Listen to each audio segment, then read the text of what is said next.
Ali, the Prophet's cousin, once said, "Even if you're born Muslim, you still need to discover Islam." Let's all walk on this journey together with New Muslims Hub. يوم تشهد عليهم ألسنتهم وأيديهم وأرجلهم بما كانوا يعملون.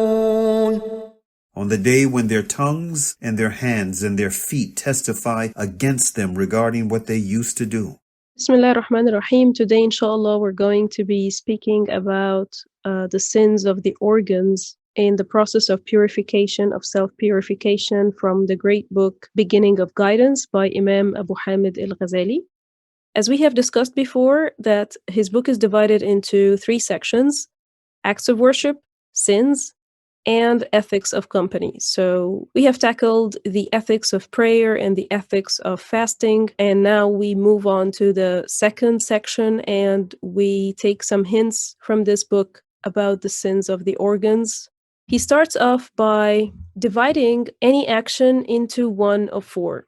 It can be either an act of worship made by an organ, or a sin committed by an organ, or an act of worship made by the heart, or a sin committed by the heart. And then he moves on, reminding us with the amazing hadith of Prophet Muhammad, peace and blessings be upon him: a Muslim is one who avoids harming Muslims with his tongue and his hands. A migrant, a muhajir, a true migrant, is one who gives up all of what Allah has forbidden.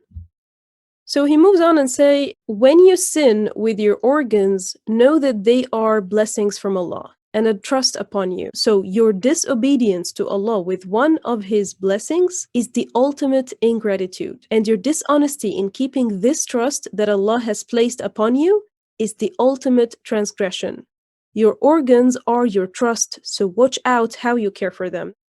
And know, he keeps on moving, and know that all your organs will testify against you on the day of judgment. So guard all your body and especially your 7 organs, for hellfire has 7 gates. Now he made a link between those 2 things. I don't know of a reference from the authentic sunnah, but this might be his own contemplation and his own reflection on this, that hellfire has 7 gates, so watch out for those 7 portals of sins in your body. Let's move on to see which of these organs does he really mean. 1, the eye. Now, in this chapter, he keeps telling us this organ, this blessing, this trust was created you for so-and-so, so guard it, protect it from falling into so-and-so. So he starts with the eye here. The eye was created for you so that you can gain guidance in darkness, assistance when you need it, so that you can look at Allah's universe and reflect on His signs. This is the main purpose Allah granted us those 2 eyes. So guard it, guard your eye from 3. 1, looking at a non-mahram. And here he's talking about lowering the gaze. Of course, males and females should both lower their gaze from anyone who is a non-mahram. Mahram is anyone that we are forbidden from getting married to. So this is father, this can be a father, a brother, an uncle, a nephew, a grandfather, and so on. So this is like the close circle of family, and it goes both ways. And of course, the husband, the spouse.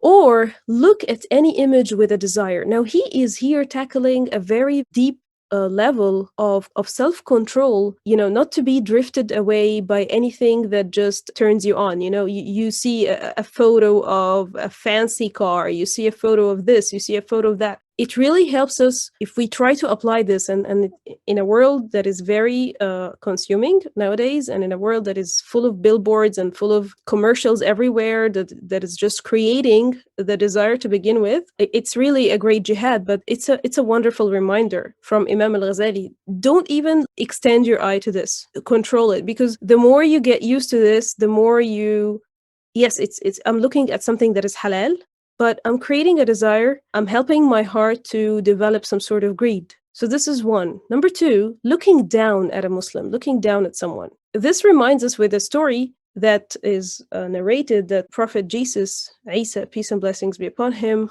was once with one of his disciples and another person. And they were walking together with Isa, with Jesus.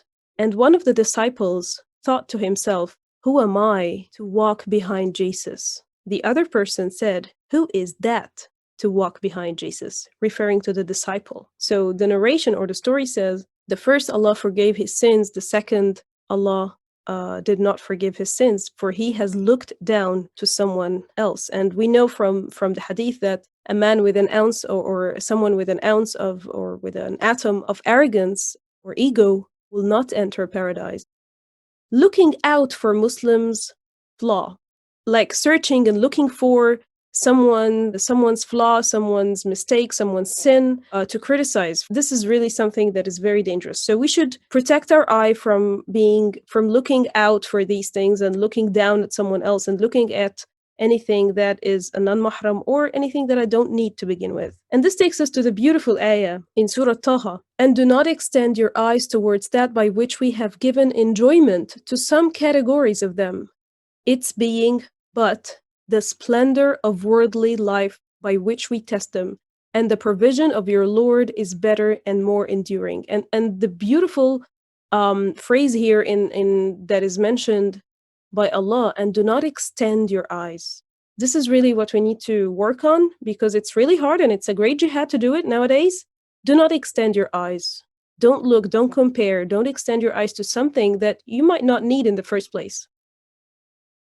2, he moves on to number 2, the ear. The ear was created for you to listen to Allah's words, to listen to the sunnah of his messenger, to obtain knowledge and seek wisdom. So guard it from listening to bid'ah, any sort of innovation, coming up with things that the Prophet didn't do. Guard it from backbiting, from foul language, from falsehood speech, from mentioning people's flaws. And this takes us to this ayah in the Quran. وَإِذَا رَأَيْتَ الَّذِينَ يَخُوضُونَ فِي آيَاتِنَا فَأَعْرِضْ عَنْهُمْ حَتَّى يَخُوضُوا فِي حَدِيثٍ غَيْرِهِ. When you see those who engage in false conversation about our verses, stay away from them till they turn to another topic. Now, this is an ayah concerning a certain situation where someone is making fun of the verses or the signs of Allah. Now, let's say we are talking about any of these things: backbiting, foul language, falsehood speech, mentioning people's flaws, any gathering that is consisting of such topic. If it is haram to utter, then it is haram to listen to. So we can apply the last part of the ayah: stay away from them till they turn to another topic. Number 3 is tongue. The tongue was created for you so that you remember Allah with, you mention Allah with, you recite his book with, you guide people to his way, and you express your feelings regarding deen or dunya. This is the main reason Allah blessed us with this blessing. So protect your tongue, as he said, from 8. And before moving on to this, he reminds us with the hadith where the Prophet ﷺ, peace and blessings be upon him, told Mu'adh ibn Jabal, upon him asking, are we going to be held accountable for what we say? He responded, what else do you think would cause people to be thrown into the hellfire on their faces or their noses other than practice of their tongue? So watch out for this tongue. This is a powerful reminder. What else do you think will get people thrown into hellfire? Now, Imam Al-Ghazaly here says, so protect your tongue from particularly 8 things. 1, uttering a lie. 2, not keeping a promise, like promising something that you won't be able to fulfill. And this is really something that we are taught over and over through the prophetic stories. You know, in the professional field, they always say, under promise, over deliver. And it's a golden rule. And subhanAllah, it's mentioned in the Quran in so many references, and we are taught this by so many prophets, including Moses, when he was speaking to his father-in-law. He under-promised and then over-delivered when they were discussing the number of years he will be working for him. So don't utter something, don't say a promise that you won't be able to keep. Number 3, backbiting. Number 4, debating. And this is really a powerful point, because we live in a world that is filled of debates, that is filled of controversial discussions, that we have to have a stance, we have to respond to this, refute to that. But there's a thin line of, is it really getting somewhere, or is it just a pointless debate that is leading to more and more distance and more frictions? If you're not sure, then you better avoid it. 5 is self-compliment. Protect your tongue from saying flatter about your own self. Number 6 is cursing. And here, by saying cursing, it's when you say, may Allah curse this, may Allah curse that, even if you're cursing at a chair, still this is the creation of Allah. Number 7, making dua against others. Protect your tongue from doing this. If you really are so angry at someone that you want to say dua against them, it's not haram yet. He's talking about self-purification. He's talking about tazkiyah. We need to purify ourselves from these sorts of grudges. Don't feel that way. Rather, you either pray for him, if you can't do that, and that's fine, we're human, then at least don't pray against them. Just pray that, okay, may Allah treat them with what they deserve. But don't pray against, may Allah curse them, may Allah torture them, may Allah cause this and that to them. No, it's not really something preferable for a pure soul. And number 8 is mockery. And again, we live in a world that is full of satire, that is full of sarcasm, that is full of sense of humor. And sense of humor is a tricky part because it's just like salt. We just need to add a pinch of salt. When it exceeds its limit, its average limit, it doesn't add any good. And I know that the younger generations nowadays are, there's this peer pressure of you have to be funny, you have to make everyone else laugh. Sometimes the power of the joke and the power of the desire to make others laugh is stronger than the value of our faith. It's not worth it to make fun of someone else, even if it's just a slight joke or a light joke that they would accept. This is mockery that is not liked by Allah. So it really takes a lot of jihad and self-control and self-training and self-discipline to work on these things, but he really made a great job summing them up. These 8 points, we should protect our tongues from falling into them. He reminds us with Abu Bakr, radiallahu anhu, may Allah be pleased with him. He used to walk with a little stone in his mouth, so that when someone would tell him something, he wouldn't respond right away. He would take some time to take the stone out of his mouth, and this way he can double check and think twice before uttering something that he might regret later. Number 4, the stomach. Imam Al-Ghazaly continues saying, guard it from eating haram. Guard it from being fed on haram. Make sure you don't get full. Getting full. We know the golden rule when we talked about fasting and the ethics of eating to begin with. The default, according to the prophetic guidance, is just bits and bytes that makes us strong enough. If we really need to go the extra mile and get to the maximum, then the maximum is 1/3 for food, 1/3 for drink, and 1/3 for breath. But never get full. That's not Islamic. That's another powerful reminder that we need to be working on, because we always get full, unfortunately. Getting full from halal, he says, Imam Al-Ghazaly, getting full from halal is the portal to all evil. So what if it is from haram? Number 5 is the private part. And he mentions, you won't reach guarding the private part except with guarding the eye from looking, the heart from thinking or picturing, the tummy from getting full, as these are the triggers and roots of desire. Number 6, the hands. Guard them from hitting a Muslim, from holding haram money, from hurting any of Allah's creation, even if it's so-called non-living. A Muslim shouldn't be hurting anything around, shouldn't be adding damage to anything around. We teach our kids not to write on desks or not to, make it look ugly. This is if we teach them this way, but from the perspective of the fact that this is Allah's creation and we shouldn't be hurting any of it. That Allah is beautiful and loves beauty, so don't add a negative touch to anything from Allah's creation. Living or non-living, we all believe that every single atom in this universe worships Allah in its own way.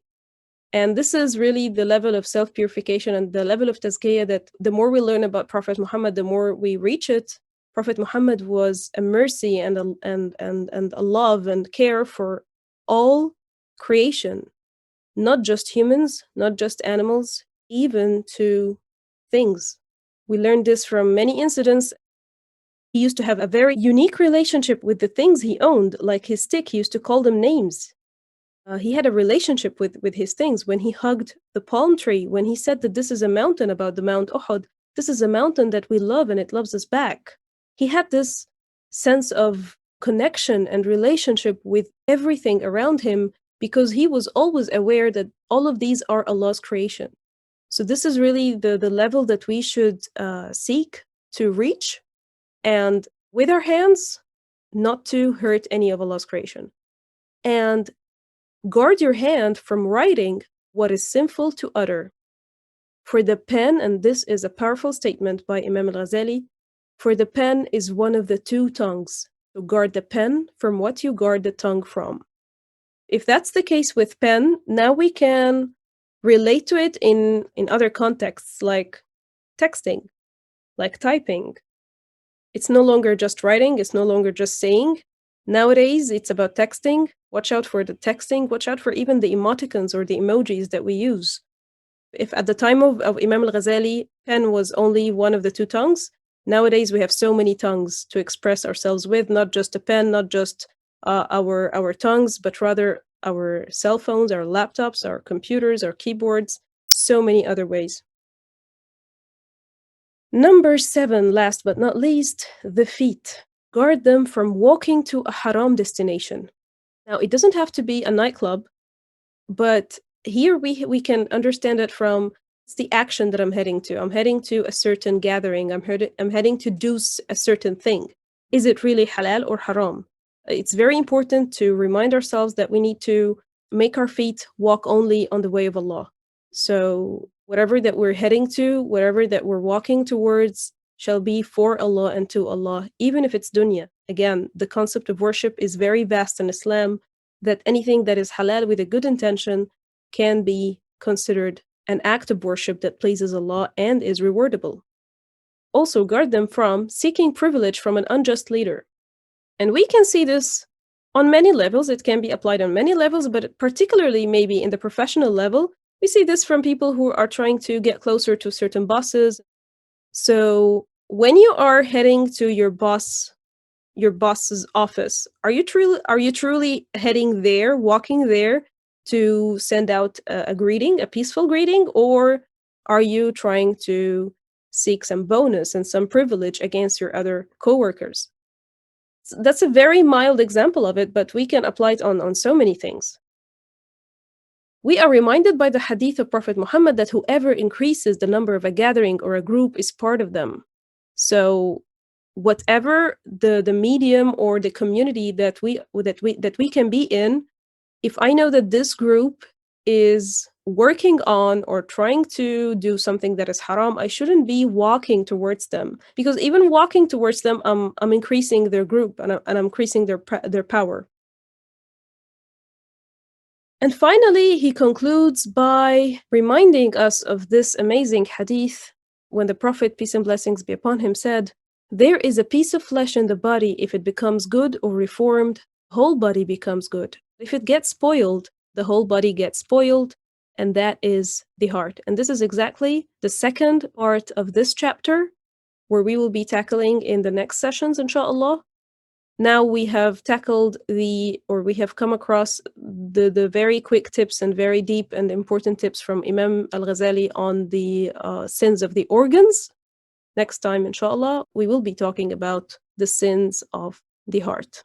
May Allah purify our hearts and our bodies from every sin, forgive us for all the sins that we commit intentionally and unintentionally, and help us continue in the journey of self-purification, and allow us to walk on His way and make all our steps and worship Him with every single organ in our bodies. Ameen, and thank you for listening. Thank you for listening to New Muslims Hub. Any benefit you heard was solely from Allah's blessings, and any error was definitely ours. May Allah accept every moment we all spend in our journey to discover Islam.